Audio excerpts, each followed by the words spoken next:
Hey guys, and welcome back to Battlefront updates and a huge breakdown of all the gameplay mechanics shown recently in both my own recorded gameplay of Tantive 4 and Tatooine, as well as the preview event gameplay that they released together with it, which includes a few more locations such as the Revenge of the Sith level on the Invisible Hand with the boss battle against Dooku, the last Jedi space battle taking out the Dreadnought, Ajan Kloss free roam and more. If you want my full thoughts on the game after my 80-minute play session, make sure to check out my other video that I also uploaded to the channel today. This is going to be a quite lengthy video, but the goal of this video is to go through all of the mechanics, point by point, and explain everything from combat mechanics, Kyber Bricks, Datacards, and much more. When we watched the first 50-minute preview event, this is exactly what the developer did, basically walk us through what was happening on the screen, as it might be a bit confusing when you see it the first time, especially when you're not playing yourself, and there's a lot of small details happening on the screen. Also, if you think I cover any topic in this video too little or not at all, don't worry, as I will have plenty of more in-depth videos talking about specific features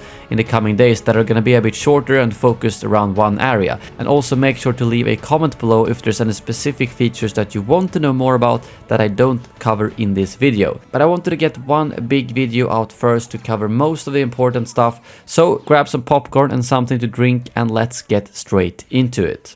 So the first thing you do when you start up the game is to select a trilogy, because in order to unlock free play and the hubs you need to actually play the story mission on that planet first. And the developer actually said something about having to play the first episode of the trilogy first, so like episode 4, 7 or 1, but it doesn't really look like it in the gameplay. I think you can probably choose any episode, and that's also what they've said previously, so it might have just been that I misunderstood the developer or that he made a mistake, but anyways, I'm sure that will be made clear very shortly.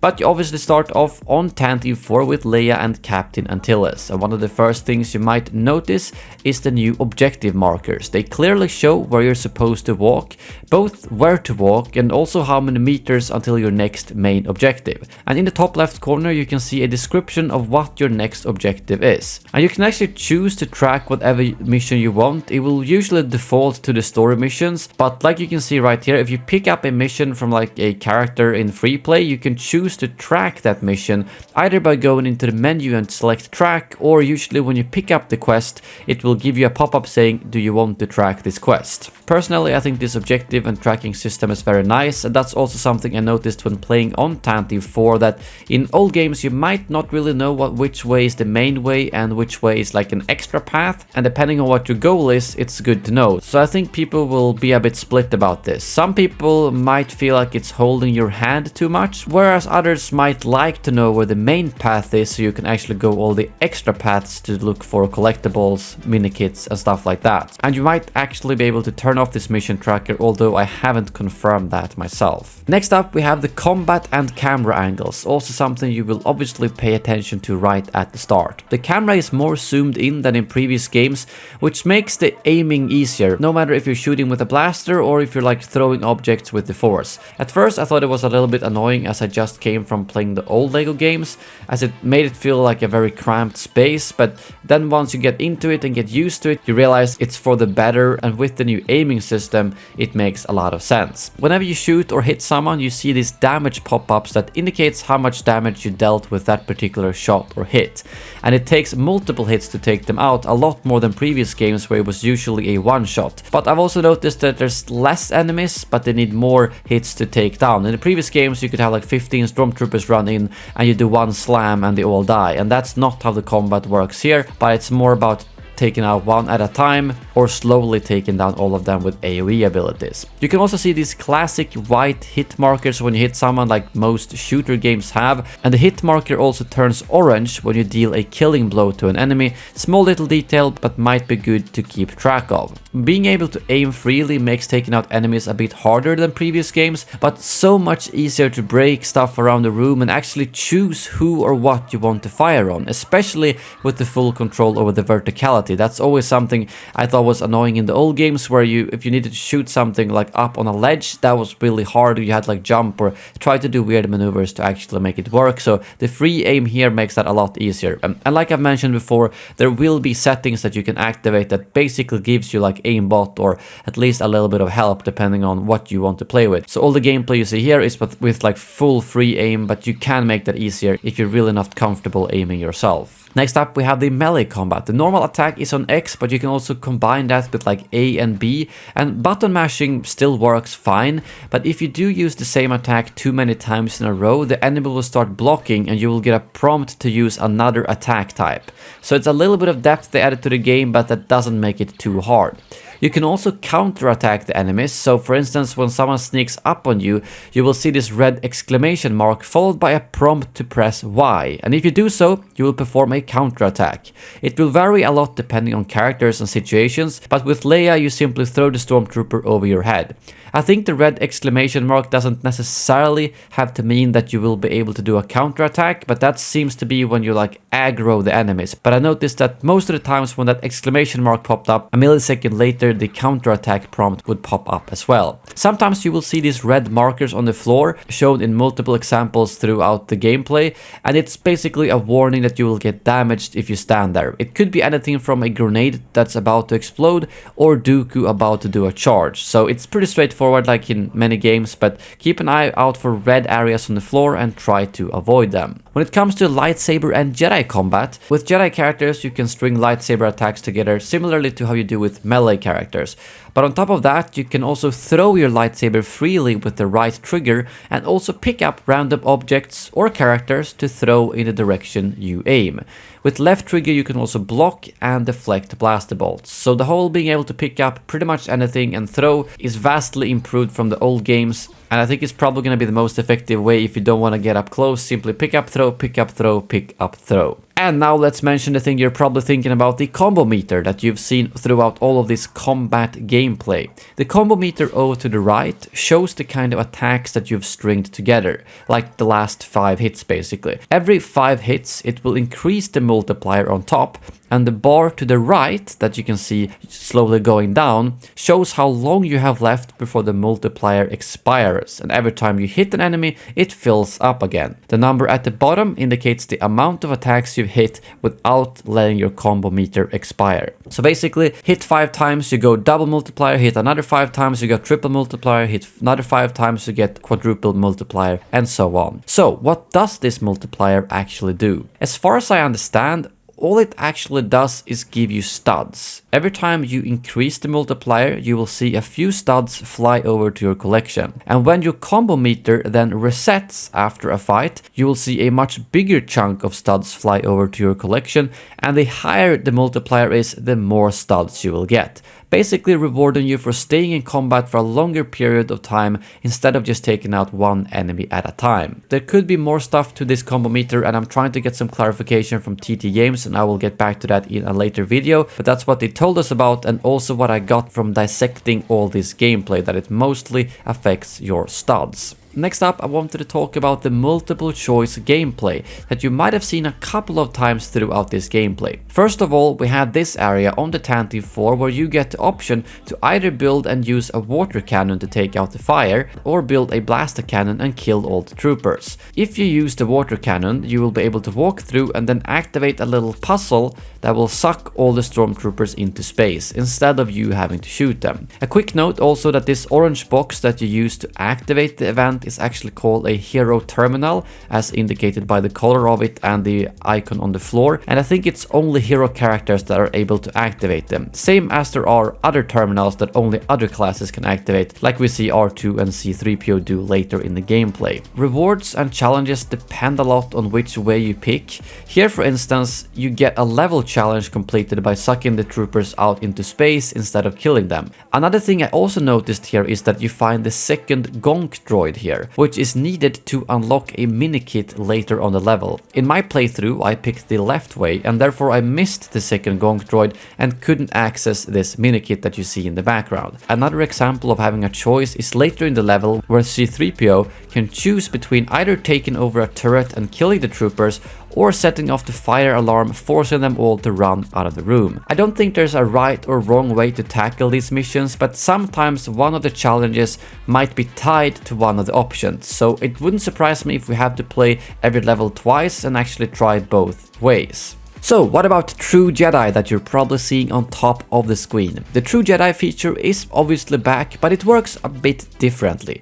As you can see, there's 3 sections at the top of the screen, and for each of them you fill up, you get 1 Kyber Brick, meaning that you don't have to go for True Jedi just to get a reward. But if you just play normally, you might get 1 Kyber Brick, and then the next time you'll go back and fill it up completely and get 3 Kyber Bricks. I made sure to break everything on my playthrough, which is also why I was a bit slow, but that made me get True Jedi pretty easily before I was even finished with the level, and rewarded me with 3 Kyber Bricks. So I think if you do like me and basically break everything, you're gonna get the full 3 Kyber Brick True Jedi anyways. So while we're talking about Kyber Bricks, what are they, how do you get them, and what can you use them for? So Kyber Bricks are unlocked by finishing levels, getting True Jedi, found randomly across the world, like this one that I found in a cave on Tatooine, or this one that you have to use a force wielder and score a goal to unlock. And you can also find them in Kyber asteroids. I'm sure there's gonna be more ways to get them, but these are some of the ways that we got to see in the gameplay, and there's actually 1166 of these in total, at least indicated by this preview build that we played, but they said that this was pretty much the final build of the game, so I think that's most likely the final number, which is almost 10 times as many as in like the complete saga, and it really shows that the Kyber Bricks are not like the gold bricks. These are actually a currency. You have more of them to unlock, but you can also do stuff with them. And what can you do with them? Well, you can upgrade your classes. Because like you probably know by now, all characters are divided into different classes. And you can see a list of all of them right here with me scrolling through the upgrades. There are 2 things you can do when you upgrade. Either you do a core upgrade, which affects all characters, such as the increased sprint speed, which you get prompted to unlock as soon as you're done with the first level. But you can also go into specific classes and improve their abilities instead with upgrades, if you might have like a favorite class that you're gonna play a lot. For me, I'm kind of interested in upgrading the droids, because they were so much more fun to use here than in the old games, because here they can actually fight and do a bunch of cool stuff. So I haven't decided how I'm gonna distribute my Kyber Bricks, obviously, but now you know what you can do with them. So what about the mini-kits then? Well, they can be collected just like in the previous games. A big difference is that there's only 5 on each level here instead of 10, which is probably because, well, the levels are a little bit shorter and there's other stuff to collect instead, such as the Kyber Bricks.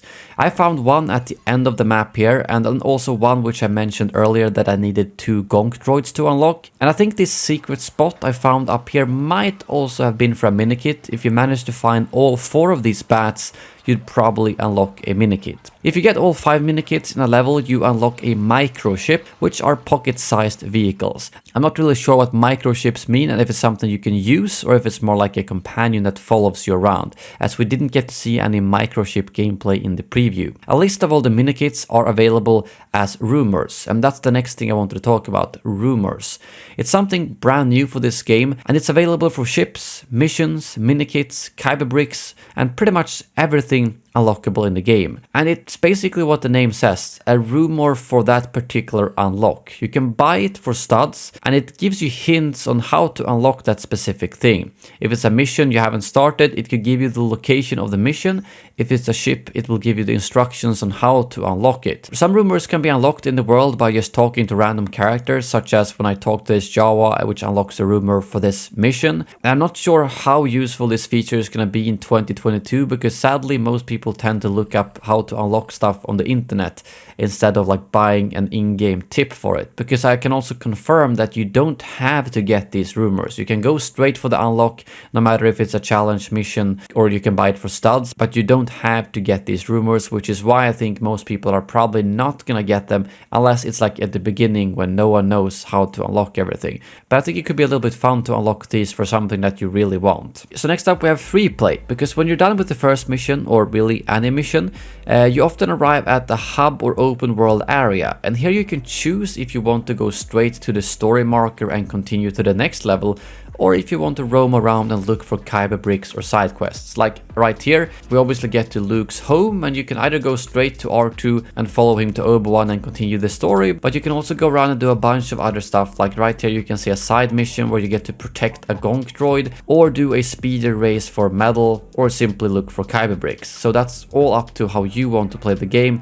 and I think it's really nice that it kind of transitions between the missions with these hub areas. So what about unlocking characters? Well, it works a bit like previous games, where some of them you get from challenges or just completing levels, and others you can unlock by paying for studs, such as the rancor that they show here. Some other examples are here on Tatooine, when you can roam around in Freeplay, and you can unlock a weak way by doing this gonk protection mission. And you can also get Reese, at least that's how I think you pronounce his name, if you get a gold medal in this speeder racing mission. So there's a lot of stuff to do to both unlock characters and Kyber Bricks just by roaming around these hub areas. Next up, we head over to the first part of the Revenge of the Sith mission, which is pretty clear. Most of the combat mechanics I've already explained, so it's not too much to be said here. Obviously, you can cut through walls with a lightsaber like in previous games, and you can also get over obstacles by using the Force to move a block and then jump on it. They do quickly show co-op here, and how you can easily like jump in and out with a second player, and the developer did actually say that playing with a friend means you can unlock more areas and challenges. I'm not sure exactly what they mean with that, and also how much that is potentially locked behind co-op. They didn't really clarify, and I think co-op is something they've talked very little about, but at least they showed that it exists here and how easy it is to jump in and out. Next up, we have the boss battle against Dooku, which has greatly been improved from previous games. First of all, this white shield that you can see here is basically a wave, so when you take down his health to 0, once he will lose a shield icon and a wave of droids will appear that you have to take out before you can then engage him again. So if it's 2 shields, it's basically like he has 3 lives. And I really like that there's a health bar and there's a lot of different ways to engage him, no matter if you want to combo attacks, use the Force to throw objects, block attacks, throw your lightsaber, and so on. Because a lot of the previous games, it was very quick time eventy where you just had to throw something, you had to take their lightsaber. There was usually just one way of defeating them, maybe not always, but a lot of times. And there wasn't a health bar that you could deal different amounts of damage to, but it was just either you hurt them 1 heart or not at all, if you guys know what I mean. And also sometimes you will end up in these quick time events that you have to complete, such as when you get Force choked or locked into a lightsaber duel. Like I mentioned earlier, if you see these red areas appear on the floor, get out of them to avoid getting hit by Dooku's special attacks. And again, once you've taken down his health 3 times, you win the duel and get to see this glorious cinematic. Next up, we have the space battle, the intro to The Last Jedi, where you have to take out the Dreadnought with Tally and Poe. It's pretty straightforward here. The mechanics are similar to previous games, but you have way more free control over your ship. You can move, speed up, barrel roll, shoot, and so on. The objective is over to the left, as always. In this case, take out surface cannons and TIE fighters. And once you've done that, you have to protect the bombers, and this section is actually in first person, which I thought was pretty cool. It's not something you can choose, but it's forced for this particular part. And once you're done with that, we get to the proton torpedoes. And thank you so much for improving them, TT Games, because they are just so much better now. So in case you didn't see, these TIE interceptors flying out of the Dreadnought has a pink glow behind them, and if you take them out, you get a proton torpedo, which you can then use to take out the objectives or ships if you want to. That's all up to you. You will see a red circle showing up around the target, indicating when you are locked in and can fire. This is such a vast improvement to the old LEGO games way of handling proton torpedoes and going to this station and picking them up. So I'm very glad to see what they've done with the proton torpedoes. And once you're done with this section, you're finished with the level. The next thing they do is go to Ajan Kloss resistance camp, and obviously you get a little bit of a look here on how the galaxy map looks, and when you choose a location, you can either choose to go down to the ground or to the space part of it. It's a little bit of a hub place here on Ajan Kloss, and they solve a puzzle here to unlock another Kyber brick. Pretty straightforward plumbing mission where you have to use the Force to fix the piping and get a Kyber brick. They then also go into the ship directory and unlock the Slave 1 for 200,000 studs. And once you've done that, the ship actually shows up on the ground, which is pretty neat. And then they fly up to the space section of Ajan Kloss with the Slave 1 instead. And the first thing they encounter is actually a Kyber Comet. This will apparently give you a whopping 5 Kyber Bricks if you destroy them. I'm guessing there's probably gonna be like one in each planet's space area, because I don't think there can be multiple, as the Kyber Bricks are a finite resource and not something you can just farm up in one location. I almost felt like 5 was a bit too much, considering it's quite a bit more work to unlock either Kyber Bricks, but it's not a big deal. I think the Kyber comments overall are a great idea. Next up, they also show that you can travel straight to the surface if you aim the ship towards the planet and click accept. What they do here is that they fly up to this courier and accept a smuggler mission. This particular one takes you to Hoth, and obviously the smuggler says it's really easy to just fly there, but it's not that easy, because that wouldn't be very fun. So on your way in hyperspace, you get intercepted by these Imperials on the way, and you then have to defeat all of the 10 ships to then continue to Hoth. And once they arrive to Hoth, they show that you can swap your ship out mid-air as well. You don't have to go to the ground for that. And the last thing they show us in the gameplay are the extras. In this case, the Galaxy Rave, which makes the entire galaxy into a party, including down on the surface. And the last thing I want to mention here, because it's not shown in the gameplay, but I spoke to the developers about it, are the data cards. The data cards are how you unlock these extras. An extra costs 1 data card plus X amount of studs. And the biggest difference here is that these data cards are basically the red bricks of the Skywalker Saga. That's what they told me, and that they can be found around the hub world, so I don't think they're gonna be in the levels. But they did confirm that you don't need a specific data card for a specific extra, but you can unlock them in the order you want, which I personally am fully behind. I would rather do it that way than have to like hope that I'm gonna get the double multiplier, but I might get another extra. I'd rather get those data cards and farm up the studs and then pick the extra that I actually want. But yeah, that is my full breakdown of all the gameplay that came out from this event. About 1.5 hours of recorded gameplay from me, as well as 1 hour from the like official preview gameplay that they showed, and I think I managed to cover most of the stuff here. But I do know that there's plenty of features that I could probably talk more about, or that I didn't talk at all about. So I'd really appreciate if you left a comment below letting me know which features do you want me to make more in-depth videos about, and potentially talk to the developers about if I can, and just delve into like one topic for a video instead of doing like 20 like I did here. And if you enjoyed the video, please subscribe for more LEGO Star Wars The Skywalker Saga content, as there will be tons of videos the coming weeks. Thank you very much for watching, and as always, may the Force be with you.